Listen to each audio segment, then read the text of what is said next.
ada pelanggan dari banyak kawasan? Fungsi ini memang wajib anda tahu. Jika syarikat anda mempunyai pelanggan dari kawasan yang berbeza seperti Melaka, Johor, Kuala Lumpur atau kawasan lain, anda boleh menetapkan area untuk setiap pelanggan. Mari saya tunjuk caranya. Area, tekan tambah.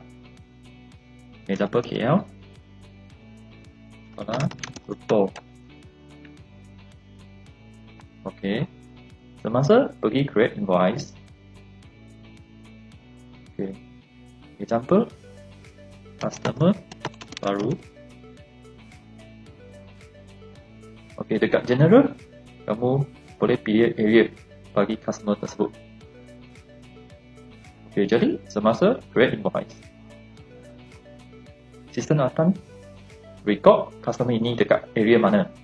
So, apabila anda ingin mencetak debtor statement, anda boleh menapis laporan mengikut kawasan tertentu saja.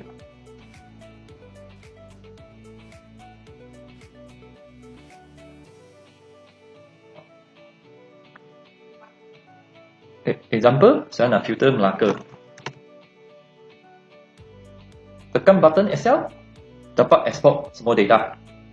Ini boleh bantu anda menganalisis pelanggan mengikut kawasan dengan lebih mudah, membantu anda merancang kutipan hutan, rawatan pelanggan dan aktiviti jualan dengan lebih teratur. Ringkasnya, fungsi area membantu anda mengurus pelanggan mengikut kawasan dengan lebih sistematik dan menjimatkan masa.